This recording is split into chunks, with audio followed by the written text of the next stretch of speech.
Mic check, 1 2 1 2. Yo, I just got to give it a little test drive, people, because I've not recorded for a minute. To be fair with you, I had a little breather in between, been dealing with a few things, and I've had a recommendation, a request from one of my fantastic Patreon, my man Gary. Gary, I won't go and put your second name out there in the public, but I do appreciate you for, you know, your contribution and for engaging over such brilliant music. This is brilliant for me because I've never listened to Soundgarden before, and you know, it doesn't necessarily mean the most, but I like the sound of the band's title, Soundgarden. It creates a fantastic picture and hopefully emphasizes the image it paints in my head as far as the audio is concerned, because it sounds like a big booming wall of power, of, I don't want to say distortion, but you know, it gives me a big booming wall of great guitar noise. And the album cover in particular, you know what I mean, we emphasise on the guitar, which is pretty cool. I haven't had a proper look at it yet. Yeah, we've got the two guitarists up front here. Now, Gary has recommended the album. I've actually got a bit of Wikipedia here, which we're going to go through initially. Gary's recommended Super Unknown, which obviously I've not started with. Gary, Super Unknown is going to be recorded along the same time as this. I want to give you a little bit more bang for your buck because I want to get into Soundgarden, and as well as checking out Super Unknown, I'm going to do the debut as well. So these should be uploaded on the Patreon at the same time, so don't be too confused if you're thinking I didn't request this. Alright, we're going to get through the discography as always, but I'm going to do Super Unknown alongside this. So this one's Flower. What I'm going to do is I'm going to have a quick delve into the information before we delve on the journey. If this is your first time checking this channel out, people, I'm not going to waffle on forever and beyond. We just do a little bit of an overview at the start because we listen to the entire record song by song. So if you're into the music, you know what I mean, feel free to communicate and engage above and beyond the actual sound of the band, the background of the band members and so forth. So this is Ultramega OK. It's the debut album by the American rock band Soundgarden. Released on the 31st 88 by SST, which is surprising to me. I wouldn't have assumed SST to have picked up a rock band, or a rock band to what I presume this band sounds like. Following the releases of the EP Screaming Life and Fop, both for the Sub Pop record label, and Sub Pop, you know what I mean, they've got a notoriety themselves. I associate Sub Pop with Nirvana. Okay, so let's get to the chase. The resulting album contained elements of heavy metal, psychedelic rock, and hardcore punk. Wowzers. That excites me, does that? The band supports the album with a tour of the United States, was its first overseas tour. In '90, the album earned a Grammy for the best metal performance. So we'll overlook the recording, music, and lyrics. You know what? We'll return to these if we feel there's need for looking into the band's history. But this is Flower. Hold on to your socks, people. As always, if you want to check out all of the full albums I listen to without waiting years on end, wasting your life away on this channel, click the link down in the description. Let's go. Let me sort this camera out.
So it's early, late 80s, and well, I say early relatively to what I'm going to say. It's late 80s.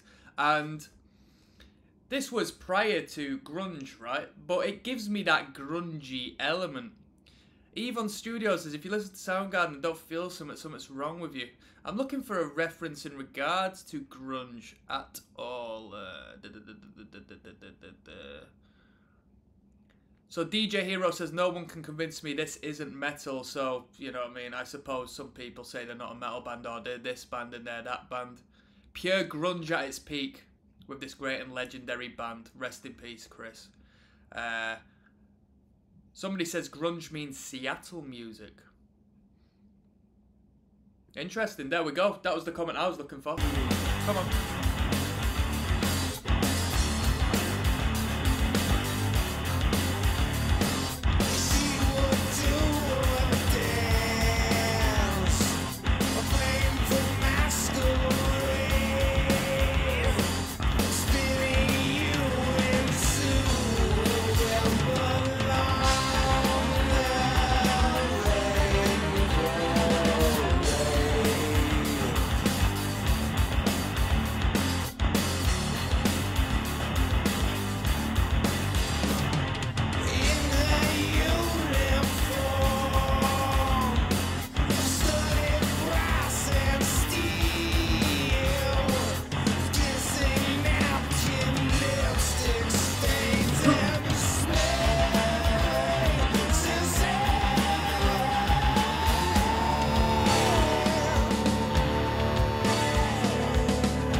I don't know what had you recommend me this, Gary. I don't know if it was in correlation to some of the bands I've done as of recent, because as of recent, of course, I did all 3 Nirvana records, and then I did, what is it, 10 by Pearl Jam. And this is giving me Pearl Jam feelings, you know?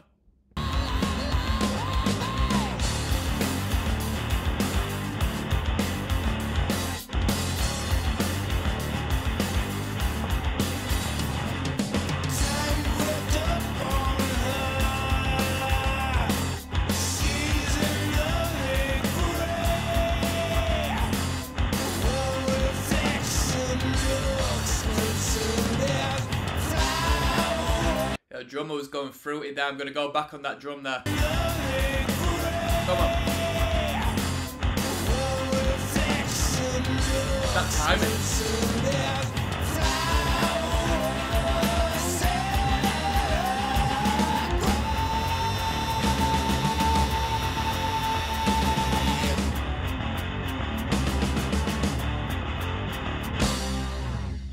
Cool. You know what I'm thinking? I'm thinking one of these tunes is going to have the riff. It's going to have the riff, and it'll go from start to finish potentially throughout the track, and I'm going to be jamming out. I know this band has got that in them. I know that band has got that in them. So that was a nice little taste. That was Flower. We're going to move on. We got All Your Lies coming up next, all right? So hold on tight. dezrocksteady at King of the Pit TV signing in. We're listening to Soundgarden. This is track number 2. We just listened to Flower. This one's entitled All Your Lies. We've moved from the Soundgarden page onto the Sub Pop YouTube page. So you let me know if the playlist's a little bit incorrect. You know what it's like. Regardless, here we go. Come on, a bit more tempo to this.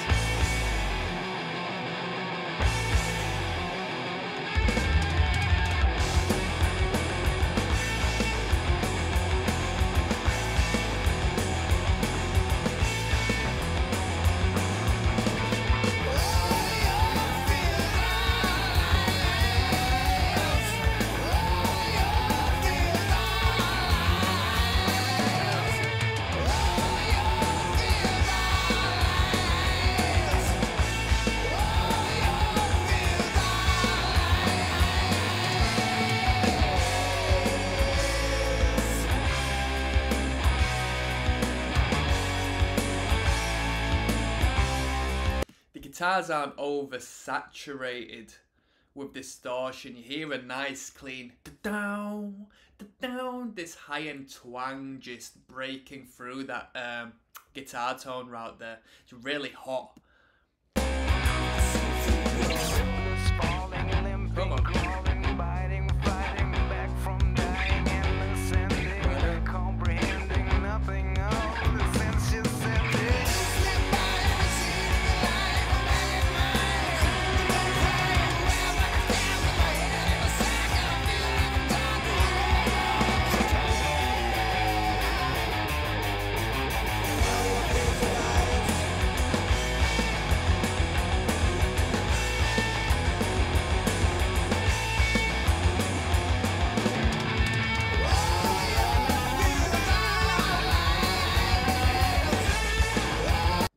This is pretty metal. This riff tempo, the drumming is pretty metal. I mean, it's disguised due to the tone of the record, but it's metal at its foundation, I would say.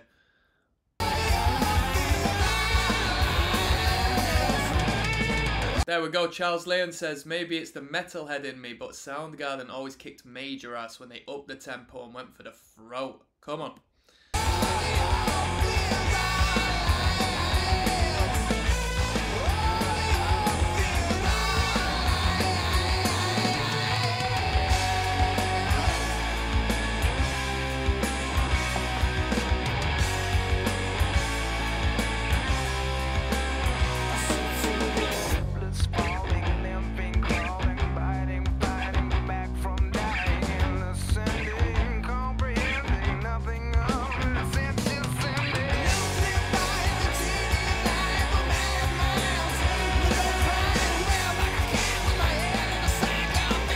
That's the hardcore right there. You know what I mean? There's a punk element in that. Dum, ba-dum, ba-dum, ba-dum.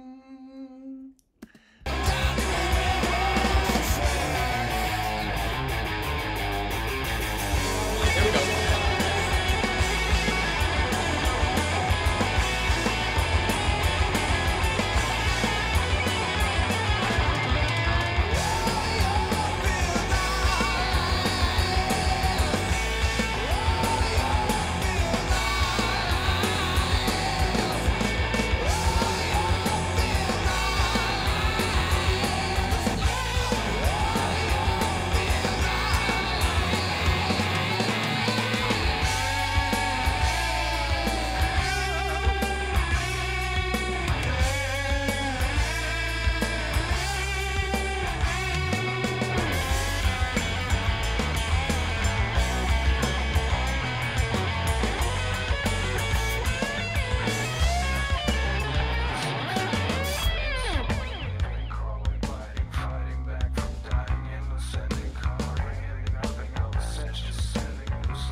I can hear through the guitars, through the bass lines, through the drumming.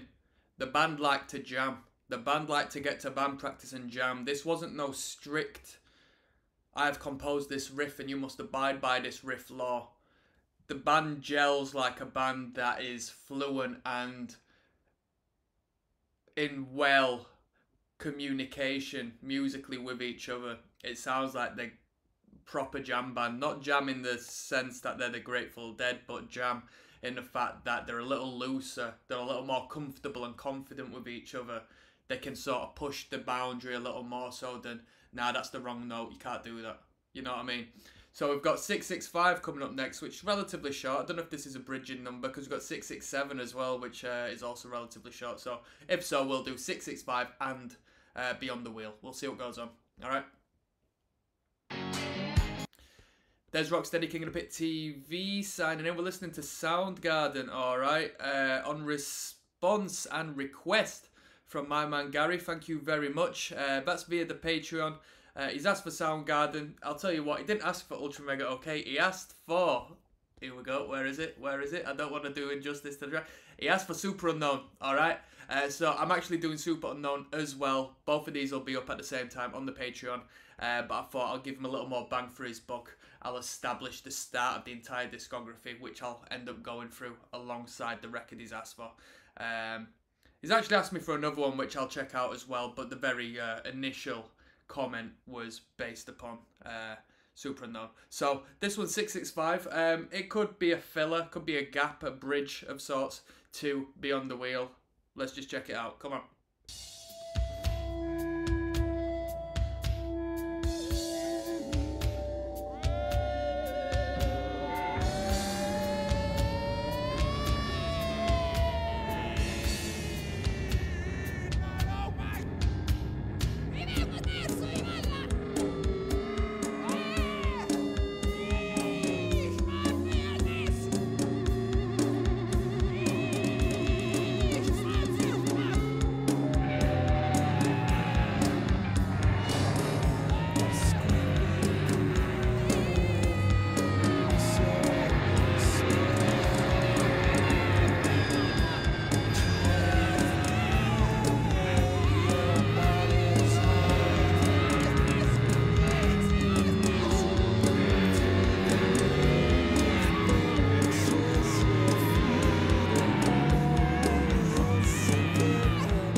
There was this screamer back in the day, this shock video.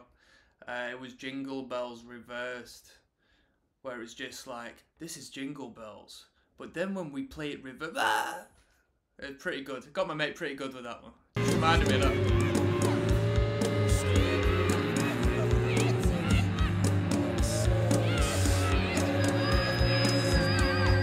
So we got some sort of percussion going on external to a standard drum kit. Because it's already just like high-pitched toms. What's going on? I'm not a drummer. I don't know anything to do with percussion.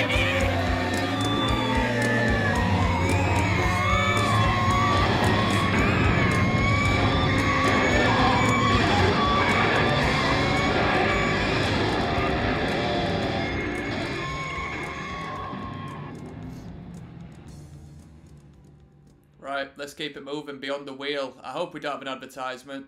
Let's keep it moving. Shout out to Sub Pop Records. I wonder who bought Sub Pop. Sub Pop's going to be a subsidiary, isn't it? Of a major label at this point, at least. Let's go, let's go, let's go. Beyond the Wheel. Come on.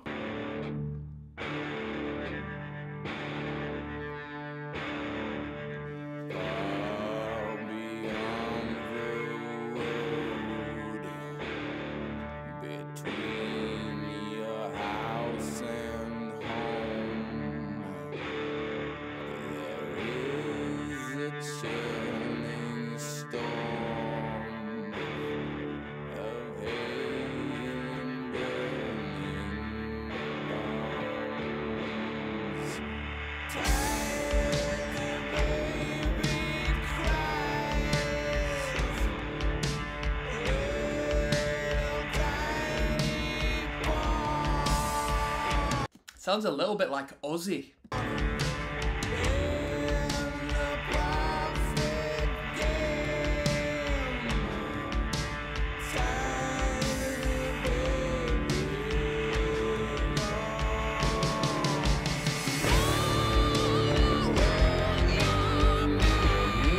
Metal.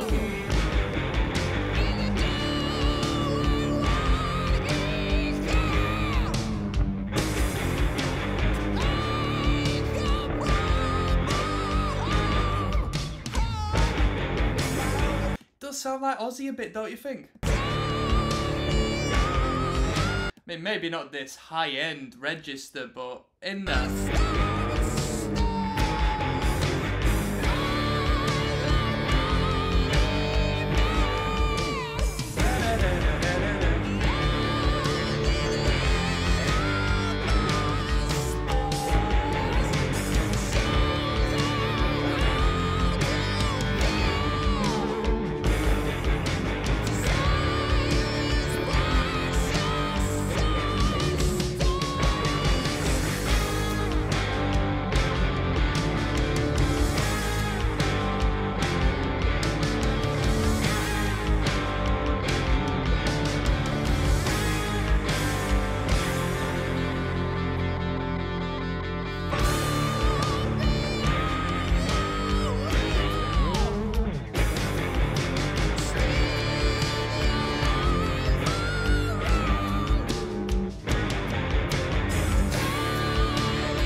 had a little shaker in there.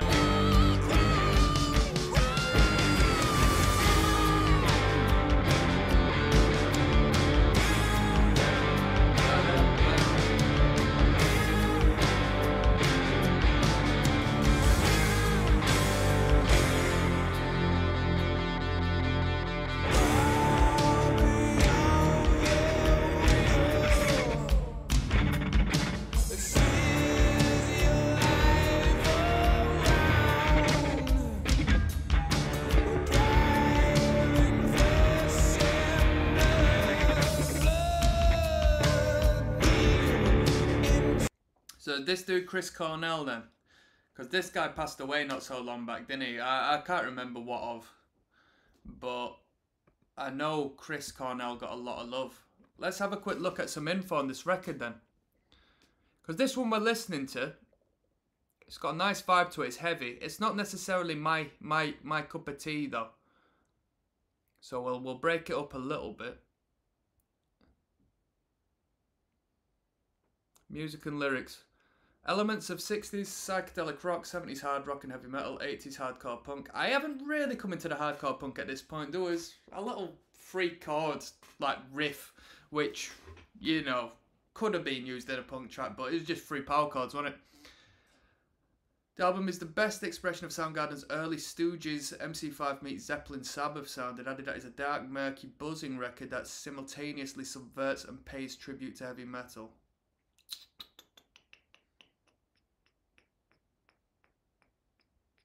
Smokestack Lightning is a Howlin' Wolf cover. Okay.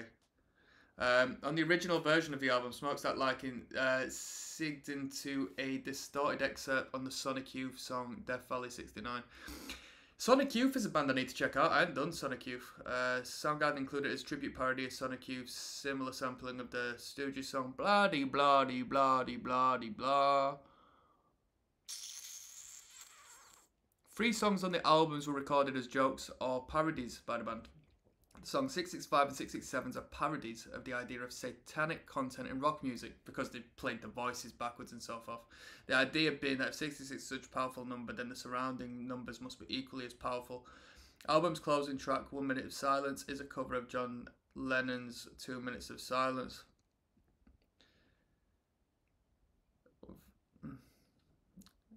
Cornell said that the band appreciated the Lennon arrangement so much, no instruments were played, although the band presumably can be faintly heard in the background. Cornell stated we were trying really hard to show up, but Kim Cook would possibly show up for a whole minute. Yeah, let me be real, I don't want no novelty in my music. I don't want novelty in the music, people. But it'll be interesting to see the comment section of that. Let's go.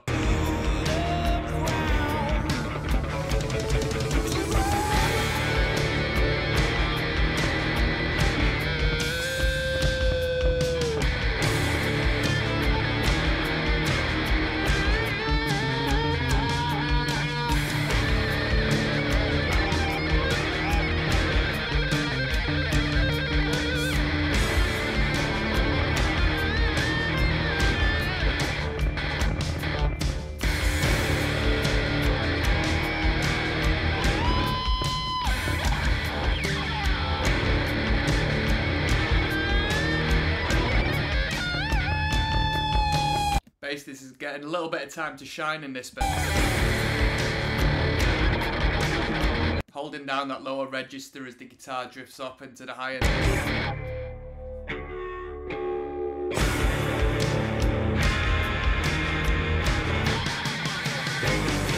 Come on. Heavy. Ba-da-da-da-da-da-da. That was Beyond the Wheel, okay? So next we've got another bridging tune, 667, moving on into Mood for Trouble. Let's get straight onto it, people. Shout out to all the Soundgarden heads out there, all the grunge heads. dezrocksteady, King of the Pit TV. Yo, we're listening to Soundgarden. This one is 667, which is going to be another bridging number. And we're going to take that to track number 6, which is Mood for Trouble. So without further ado, let's go. Come on.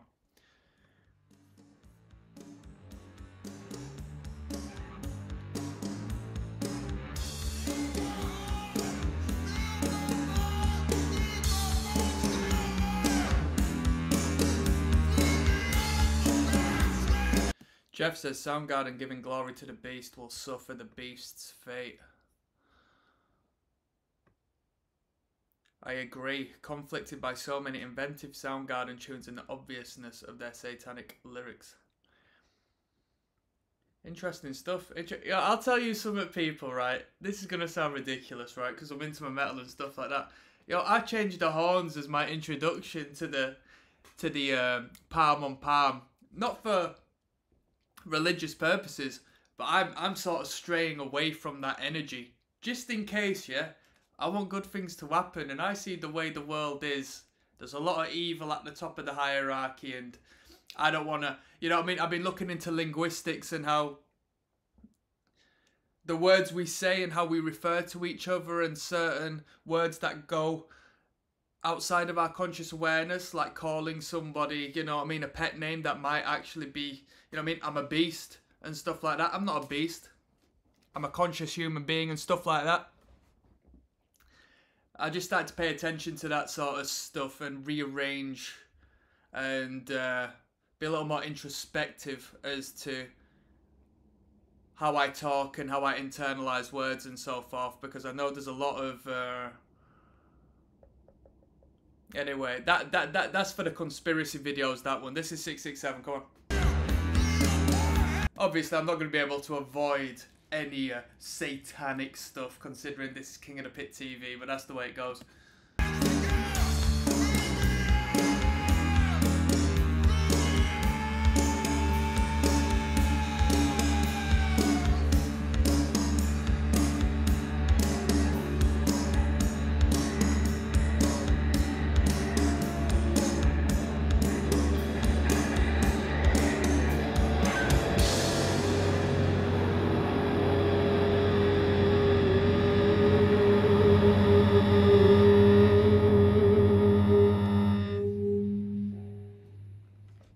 Let's keep it moving. Obviously it was filler, it was a gap. This is Mood for Trouble, come on. Come on. Summer at M&S, come on. No messing about, people, no messing about. Let's go. Here we go.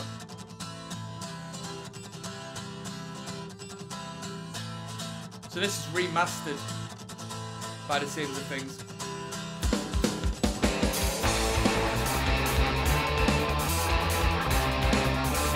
The drummer enjoys coming in at random intervals and times. I've noticed that. I only have to hear it twice to know, because drummers don't tend to do that. Your traditional standard drummer will just come in on the beat. But this drummer plays around a little bit with like odd time signatures fills and makes it work.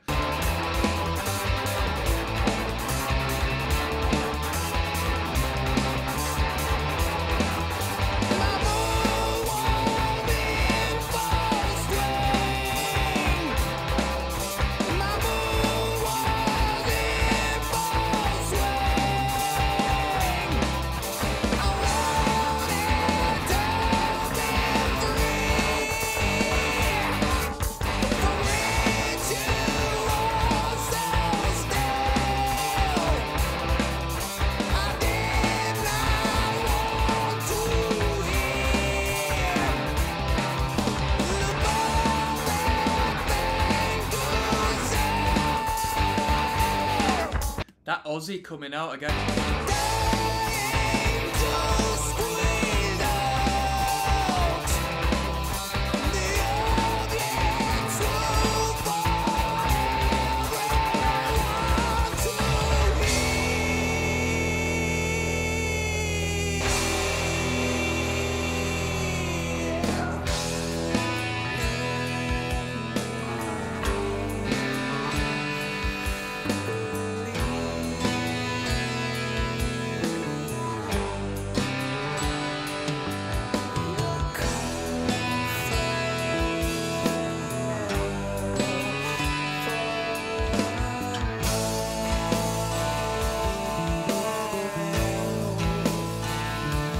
I hear like Dream Theater-esque tones in that single note picked guitar there. Like what they do on their ballad-esque songs.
There we go, we're giving that bass its time to shine once again. Plenty of open space for basses to just jam along.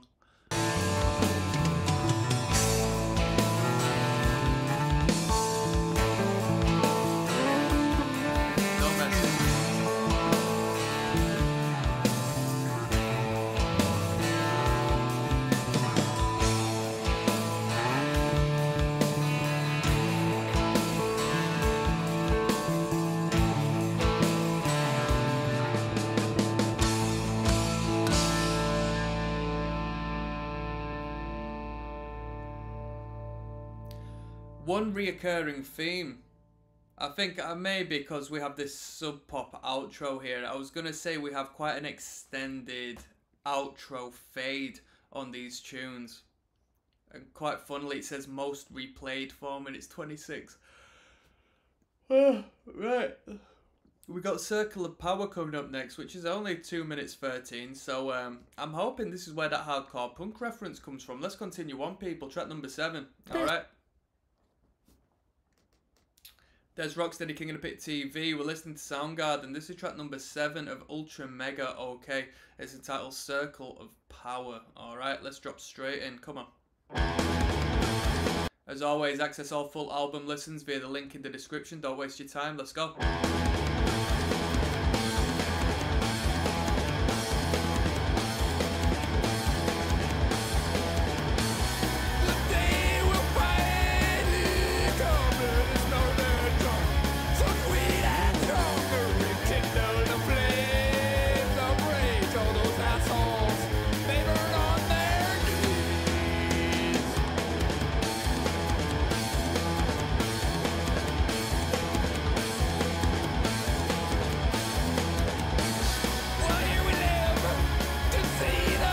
That's that hardcore. That's that hardcore.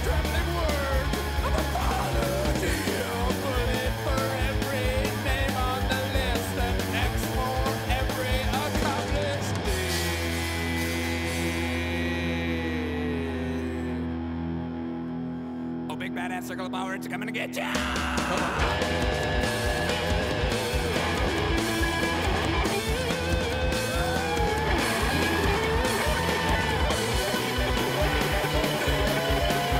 Great riff, great guitar tone, sounds fantastic, great energy to it. I love it, I love it. I love how 3 chords can be made so special dependent on the band's tones and attitude towards attacking that 3 chords. That's what I like about punk so much.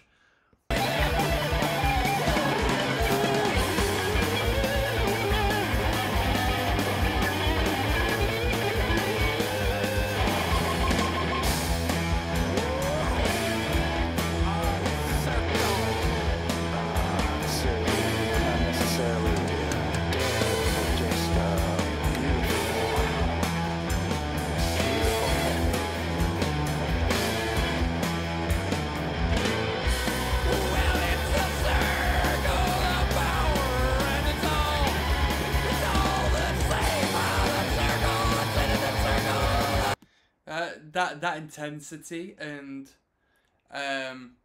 what would I call it? Sort of desperation in the vocal. Sounds a little bit Kurt Cobain-y. But this'll come before Nirvana. I mean, Nirvana probably banned by now, but this record released was 88, wasn't it? Fuck knows, it doesn't say. Who knows? Who cares? Come on.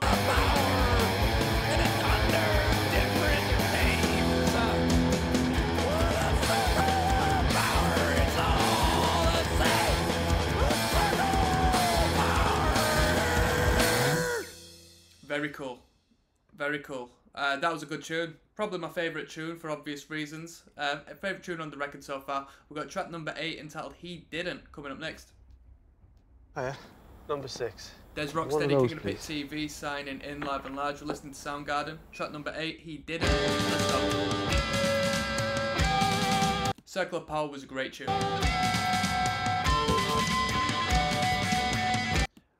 Meme Theo says only real Soundgarden fans are here. What can I say, people? What can I say?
it's not, but there's an element of proggy within this particular sound.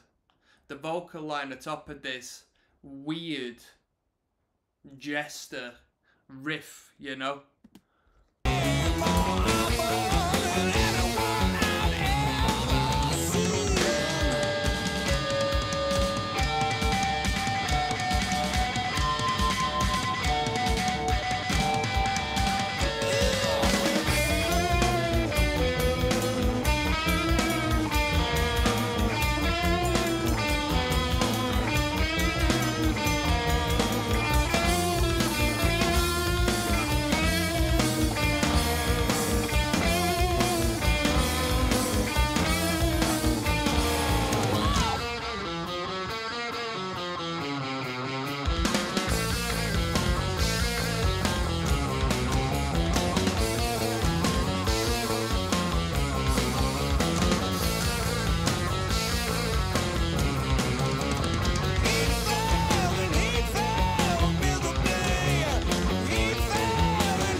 That was a big one to follow, that wasn't it? That was He Didn't. The band, and I find this reoccurring through some of these great bands, they don't stick to a particular sound. I mean, overall, the guitar, they have the same instrumentalists, so they still work within the boundaries of what they're influenced by, but each and every song has a different sound to it, different idea to it, different foundation to it. So one song will sound completely different to the other. It won't be like some bands which are great but don't reach these heights because they sort of stick and abide to what works for them. I mean, for some it really works within reason, but they never reach greatness because I suppose they can't market to a grand crowd like a band that has all these different sounds and elements. And, you know, I mean, you might not necessarily like one song, but you might think another song is incredible, and the next person might think the same way. So they're all attracted to these different songs of the catalogue as opposed to the band as a whole, which, if you like the band as a whole, not only has the band got to pocket themselves in a particular space, but they'll only appeal to that particular niche as opposed to a broader generalized audience. So we've got Smokestack Lightning coming up. This is a cover supposedly, so hopefully we get a bit of a bluesy guitar in this. That'd be nice. I'll see you on the flip side.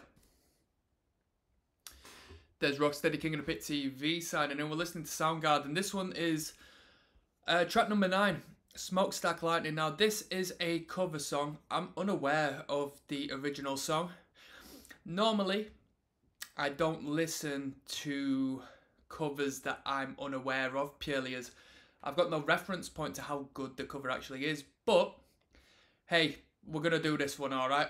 Hopefully it's got a couple of bluesy guitar licks in there. I do like a blues lead guitar. Let's go, come on. We're jamming, come on.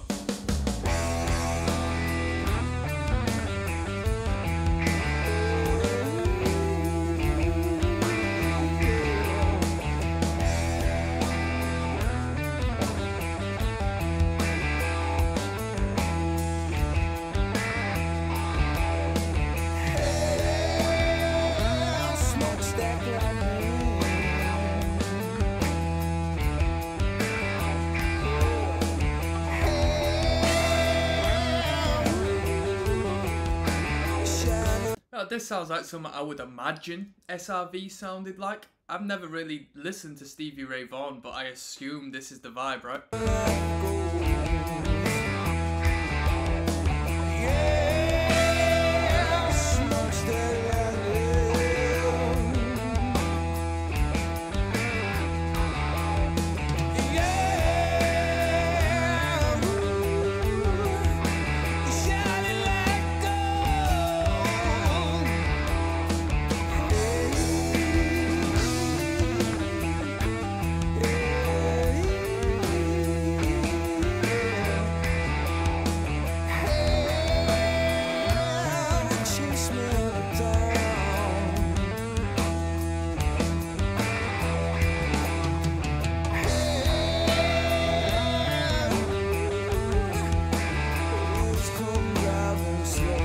There's an expanded version with 19 tunes. Yo, should I listen to the additional tunes on the record? Should I listen to the additional tunes? I think I might have to, you know. Come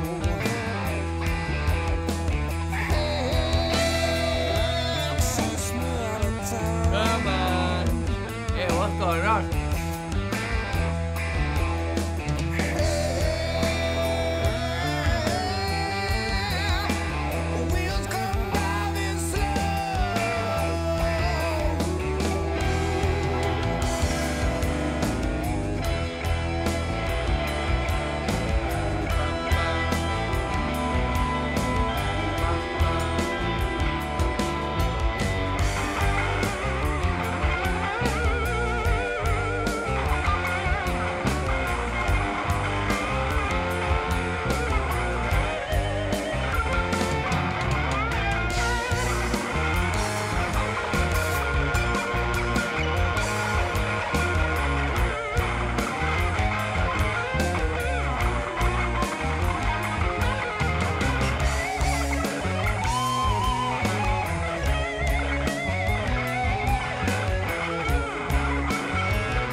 As I said, I've not heard the original.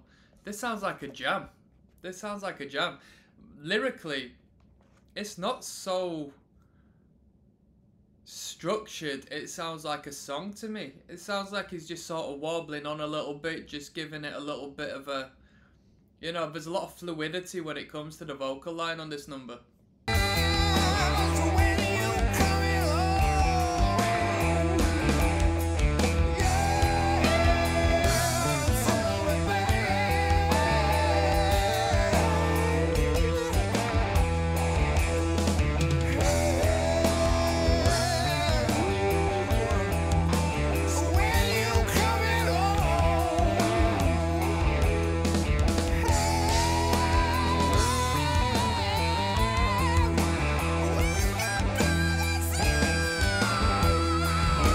That's that King Crimson right there.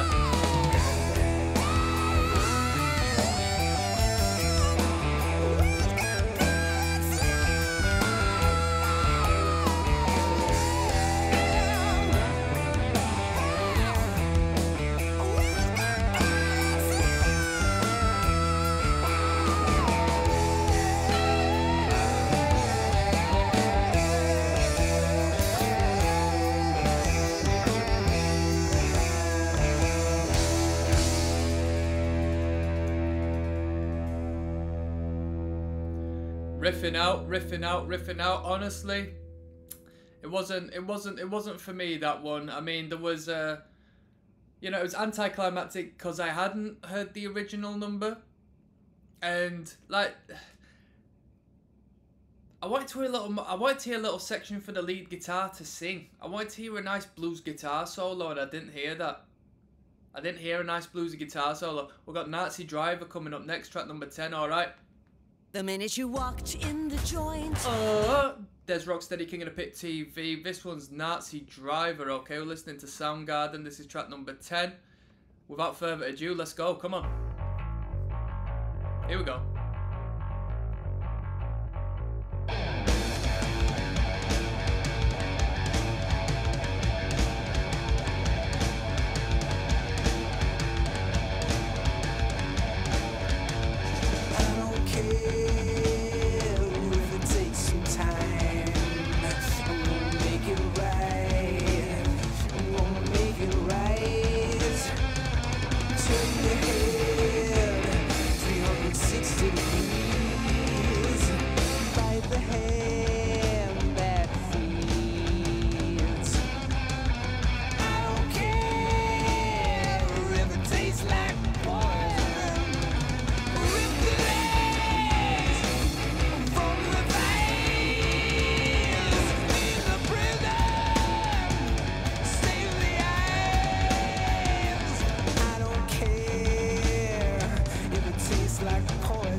That's some unique harmonizing guitar leads right there.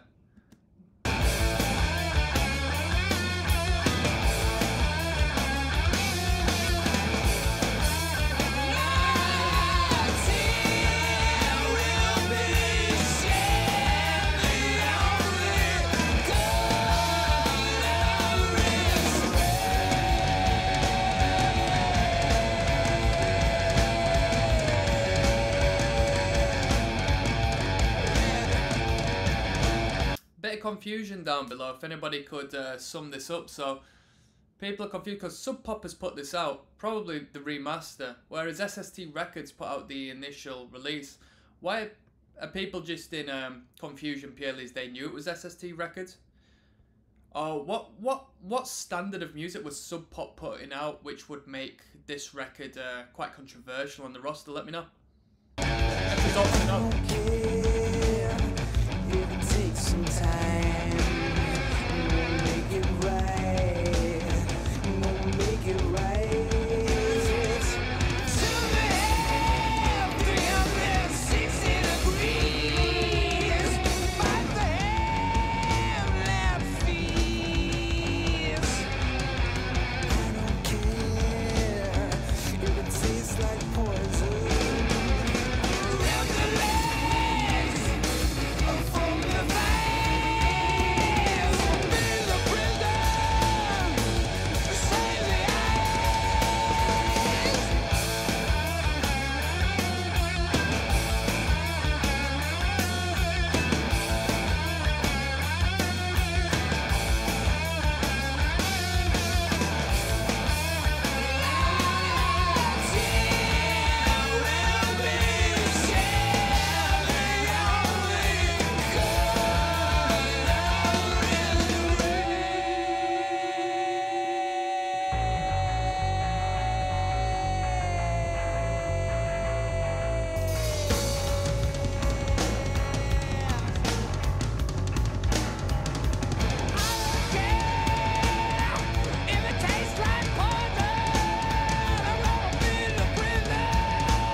Cool. Catchy riff. Bam, bam, bam, bam. We've got Head Injury coming up next, and at 2 minutes 29, I'm hoping for another punkier number. I'm looking forward to that one.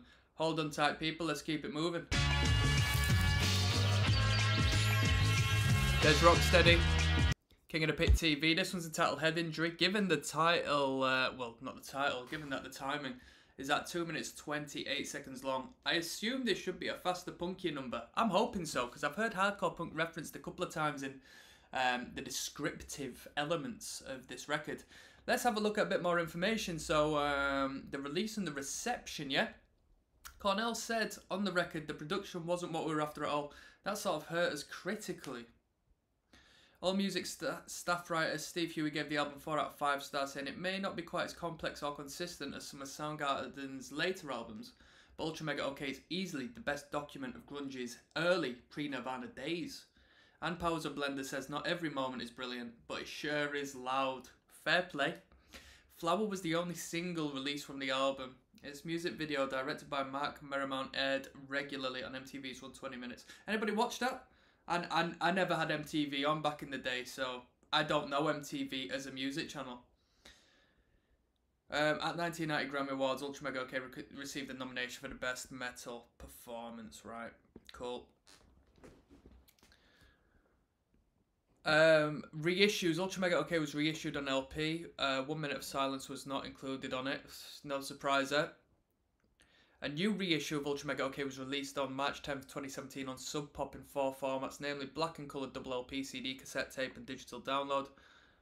It was fully remixed and remastered, which is what we're listening to now, by Jack Endino. It includes as bonus track 6 early 8-track versions of songs from the same album, taken from a demo tape, informally called the Ultramega EP. Alright, so we're not going to be listening to the additional ones purely as they're just early versions of songs we've already heard. Who cares, right? Not me. This one's Head Injury. Let's go.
Anybody know about Mudhoney? Somebody just related them to Mudhoney. I've never listened to Mudhoney.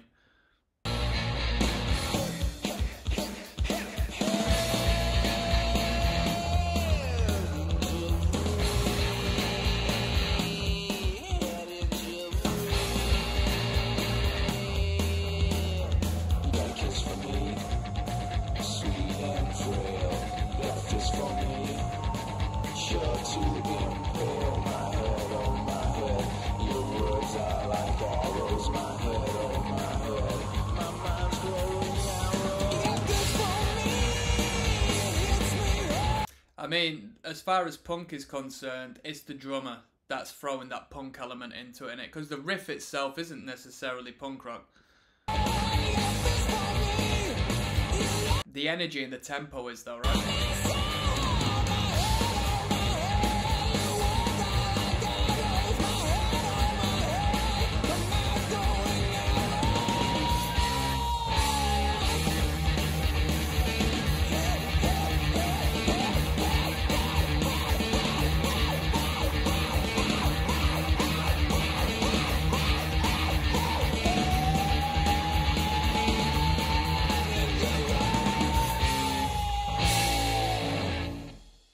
Very cool, that was Head Injury. I like the upper tempo songs. The upper tempo ones really work with their guitar work. We've got Incessant Mace coming up next, which is more or less the last track on the record. At 6 minutes 29, it's quite a long one as well, so hold on people, let's keep it moving and finalise this.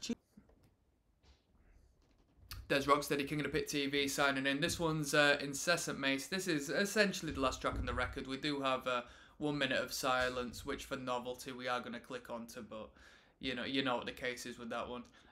Once again, a shout out to Gary, my Patreon subscriber, who has put forward the idea of doing a bit of Soundgarden. First and foremost, he wanted the record Super Unknown, which I'm doing alongside this, so I don't know at what point you've come across this video in particular, but Super Unknown has been done, and if you are a Patreon subscriber, you will have access to that right now anyway. So shout out to my man Gary. Let's keep it moving. Incessant Mace, let's finish the record off. Come on.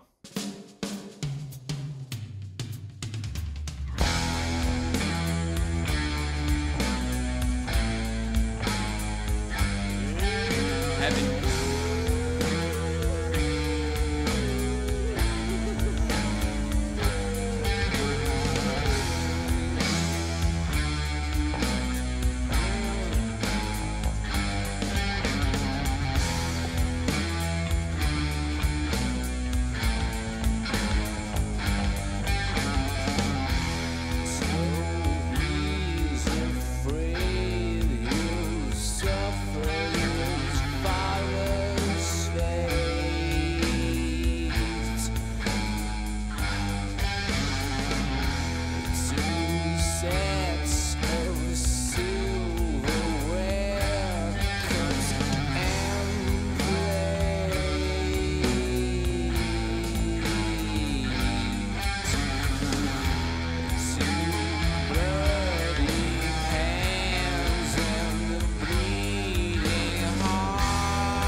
I'm hearing where people reference Led Zeppelin. Bit more of a stripped down Zeppelin, but definitely Zeppelin indeed. More of a modernised Zeppelin, and I say that because this is remastered in 2017, so by default it's going to have a lot fresher sound than what we heard from Zeppelin in the 60s and 70s. It's not too late to start. Got solo on this one. Here we go.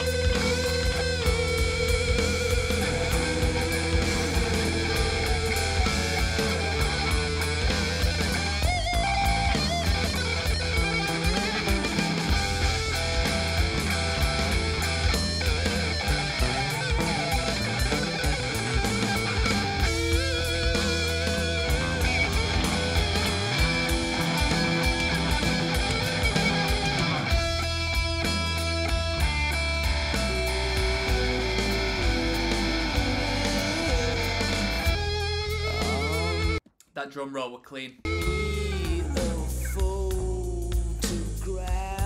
on your wall. Hey, marching up and down your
That riff style is the bleeding in of that hardcore.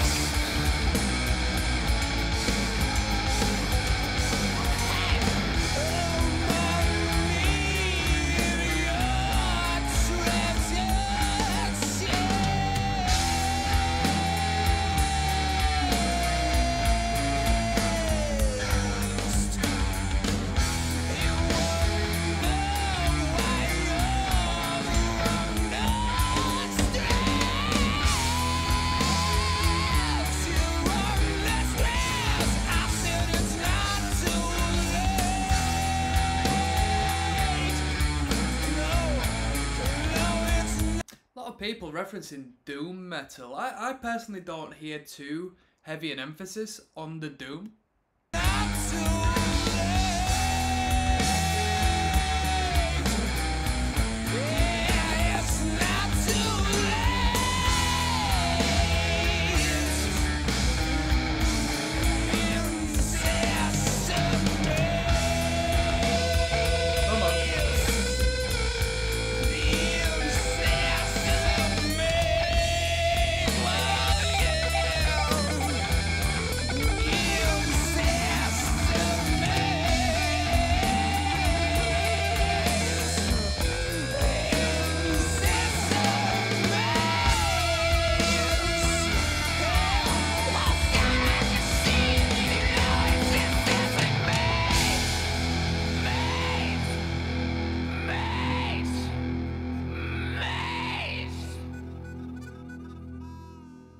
Little harmonica to finish it off. A little bit of novelty. I'm just going to click on track number 13.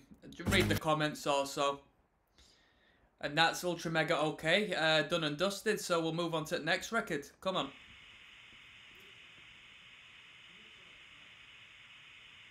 And rightfully so. Somebody said 1 minute of silence. Rest in peace, Chris Cornell. So respectfully, you know, in relation to the passing of Chris Cornell, it sort of means something. As opposed to a novelty, so I'll put some respect on that.